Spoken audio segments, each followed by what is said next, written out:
Ya, selamat pagi, Shalom. Apakah suara saya bisa dengar? Puji Tuhan. Ya, judul firman Tuhan pagi ini adalah kesombongan rohani.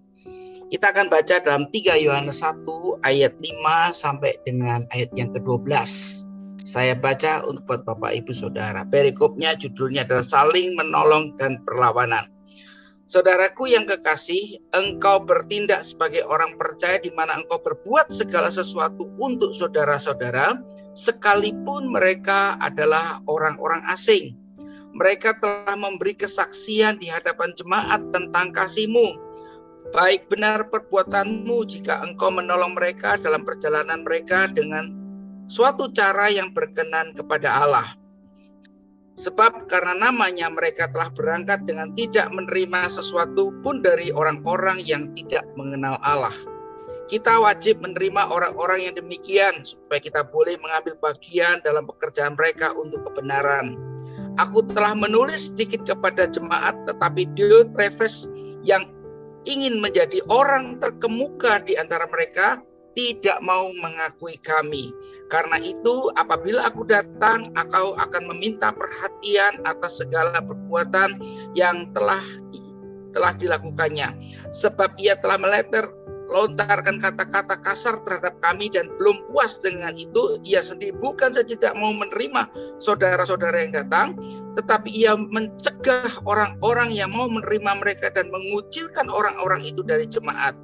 Saudaraku yang kekasih, janganlah meniru yang jahat, melainkan yang baik. Barang siapa berbuat baik, ia berasal dari Allah. Tetapi barang siapa berbuat jahat, ia tidak pernah melihat Allah. Tentang Demetrius, semua orang memberi kesaksian yang baik, malah kebenaran sendiri yang memberi kesaksian yang demikian.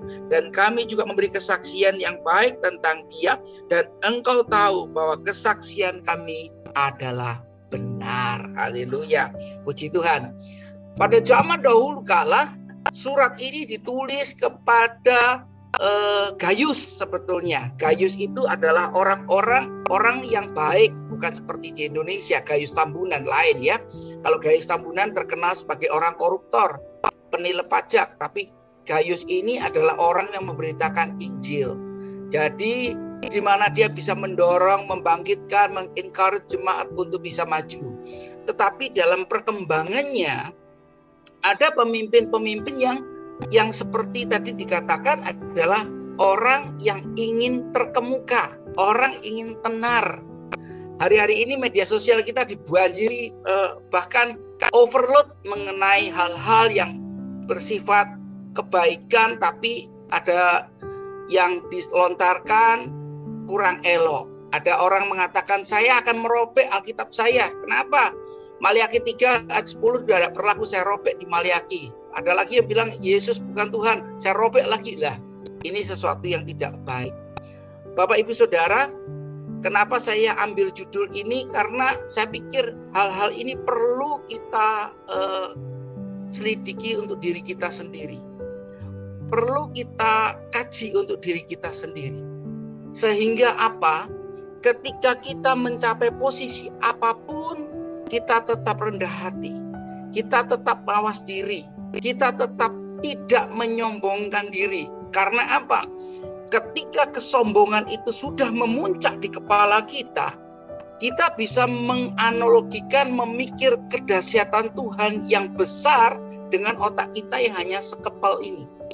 Bagi saya adalah sesuatu otak kita tidak akan mampu kedahsyatan Allah yang tidak bisa kita pikirkan. Itu suatu kata-kata yang saya boleh utarakan hari ini. Kita tidak mampu memikirkan kedahsyatan Allah. Bahkan benang merahnya tidak akan kita ketemu.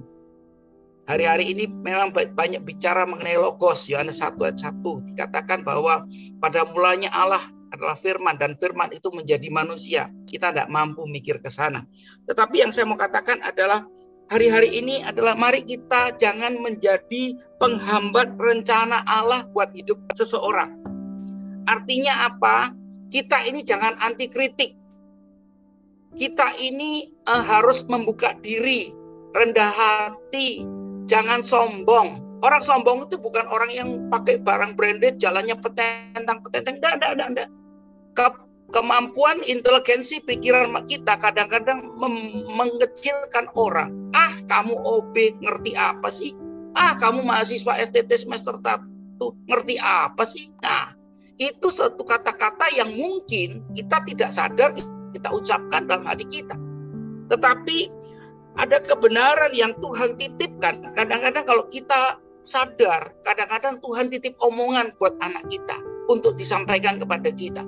Mungkin Tuhan titip omongan kepada anak sekolah minggu yang kebetulan mungkin cucu kita menyampaikan kepada kita. Tuhan punya banyak cara untuk menegur kita. Kita lihat dalam Ayub 33 ayat yang ke-14. Karena Allah berfirman dengan 1-2 cara, tetapi orang tidak memperhatikannya. Dalam mimpi, dalam penglihatan waktu malam, bila orang tidur, nyenyak tidur, dia berbaring di atas tempat tidur. Maka ia membuka telinga manusia, ia mengejutkan mereka dengan teguran-teguran untuk menghalangi manusia daripada perbuatannya dan menyelenyapkan kesombongan orang. Jadi rencana Allah buat hidup kita ini jangan terhambat oleh karena kesombongan kita. Tuhan bisa titip omongan buat memperbaiki kita. Tuhan bisa titip omongan kepada istri kita, atau kepada istri, kepada suami kepada istri, atau anak-anak kepada kita. Baiklah kita terima teguran itu. Mungkin ini dari Tuhan. Kadang-kadang kalau orang sudah sombong rohani itu, semua orang dianggap bodoh. Semua orang dianggap tidak mengerti, tidak baca Alkitab. Tetapi ada satu rema yang kita baca. Kadang-kadang kita hanya baca sebatas terlintas saja. Tapi ada orang yang menjelaskan bisa lebih detail kepada kita. Oh iya ya, saya sering baca ini, tapi kok nggak ngeh ya. Nah, itu yang kadang-kadang Tuhan titip omongan kepada orang lain, lewat hamba Tuhan, atau lewat pengerja, atau lewat siapapun. Kadang-kadang Tuhan titip omongan kepada kita. Itu sebabnya mari kita hari-hari ini kita koreksi agar rencana Allah buat hidup kita tetap terjadi. Bukan mau-maunya kita, tapi mau-maunya Tuhan. Kesombongan rohani dapat menghambat kemajuan dalam pekerjaan Tuhan. Gereja, pekerjaan Tuhan, bukan runtuh karena bom Molotov ataupun dibom oleh kelompok-kelompok orang-orang garis keras. Tetapi gereja, persekutuan, hancur gara-gara kesombongan pribadi. Bagaimana bisa terjadi mujizat kalau orang masih berpikir pekerjaan Tuhan dengan pikirannya sendiri? Nggak mungkin. Pikiran kita ini terbatas. Ingat, kita punya otak hanya satu kepal tangan kita yang tidak mungkin bisa memikirkan pekerjaan Allah. Kita bekerja harus, kita berbuat harus, kita berpikir harus, policy harus. Tetapi selebihnya kita taruh dalam tangan Tuhan. Saya hari-hari ini memikirkan pekerjaan Tuhan yang ada di Jawa Tengah, yang mungkin lagi banyak masalah, kosong dan sebagainya. Tetapi saya sepertinya Tuhan ingatkan, inilah. Saya berjalan dengan tuntunan aja, biarin aja. Tuhan, saya hanya berbuat aja, memikirkan bagaimana bisa pekerjaan Tuhan itu bisa berkembang. Bisa dipimpin gembala, bisa maju, bisa menghasilkan buah, menghasilkan jiwa-jiwa, menjangkau jiwa-jiwa. Kalau kita datang nanti mungkin bisa 30, 40, bahkan 300, bahkan 500. Itu ada kemuliaan buat nama Tuhan. Tetapi yang kita pikirkan, do something untuk pekerjaan Tuhan. Do something, pikirkan, lakukan, kaji, analis. Sehingga kita juga merasa bahwa Tuhan titip pekerjaan Tuhan di tangan kita. Saya rapat dengan pengurus, saya minta masukan. Ada banyak hal-hal yang dapat kita capai. Sehingga bukan buah pikiran saya saja, tapi buah pikiran teman-teman semua. Untuk bersatu, melakukan visi, melakukan misi untuk sampai kepada visi. Jadi pekerjaan Tuhan tidak boleh terbengkelai. Yang ketiga, bicara kesombongan. Itu bisa menghambat kita menerima berkat Allah. Karena apa? Karena berkat Tuhan itu tidak pernah bisa kita pikirkan. Misal 5 roti dan 2 ikan memberi makan 5.000 lelaki kenyang dan sisanya 12 bakul. Itu adalah mujizat pelipat gandaan. Ada juga mujizat percepatan. Janda di Sarfat menjadi agen daripada minyak yang hanya dalam buli-buli dituang dan akhirnya diambil tidak pernah habis. Kita tidak sanggup mikir hal seperti itu. Karena apa? Karena kita terbatas. Itu sebabnya hari-hari ini Bapak Ibu Saudara jangan goyah, jangan bingung, tetap pegang firman Tuhan. Perbanyak waktu untuk bersekutu dengan teman-teman, berfellowship dengan orang-orang yang mempunyai pikiran positif, sehingga iman kita bertumbuh, iman kita berkembang, dan tidak mengikuti orang-orang yang hanya mencari follower atau mencari sesuatu, dia membuat gimmick dan akhirnya banyak orang ikut dan akhirnya banyak orang yang tersesatkan. Bapak Ibu Saudara yang terkasih, hari-hari ini memang hari-hari yang jahat dan dimulainya penyesatan itu bukan dari luar gereja tetapi dari dalam gereja. Alkitab sudah mencatat.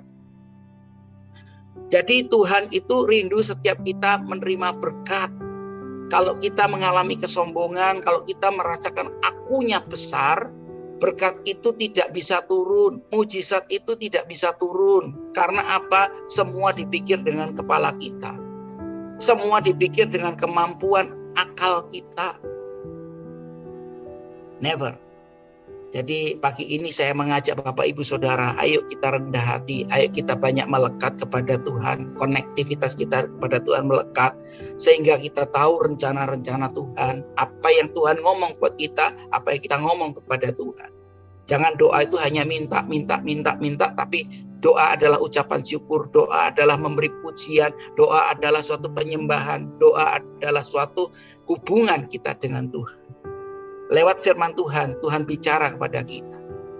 Dijauhkan Tuhan kiranya orang-orang yang seperti tadi dikatakan dari siapa yang namanya kita baik seperti Demetrius, jadi orang-orang yang memberi kesaksian yang baik, memberi kebenaran sendiri, memberi kesaksian yang demikian, memberi kesaksian baik tentang dia dan engkau tahu bahwa kesaksian kami adalah benar dan bukan kesaksian yang bohong dan sebagainya.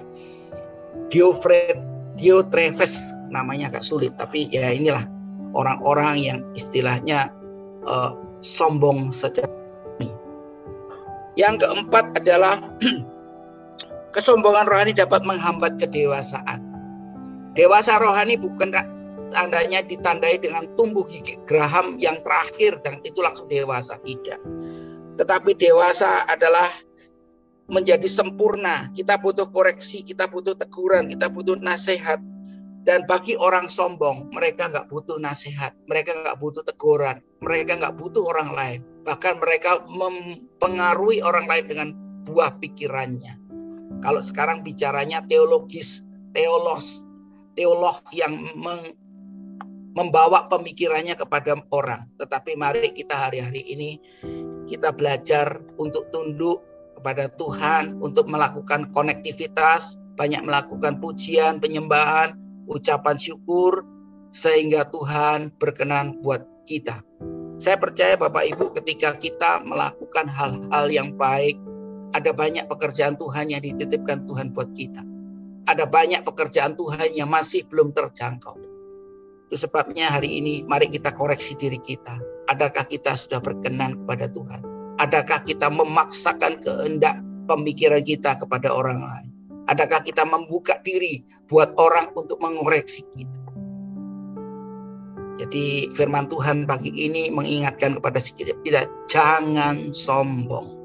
Apapun prestasi kita, apapun kedudukan kita, apapun yang sudah kita raih, tetap bersyukur bahwa Tuhanlah yang patut dipuji, Tuhanlah yang patut disembah, bahwa kita ini adalah doulos, kita ini adalah hamba yang tidak berguna. Kiranya firman Tuhan pagi ini jadi berkat buat Bapak Ibu Saudara, supaya setiap kita mengkoreksi diri kita, apakah kita berkenan kepada Tuhan atau tidak.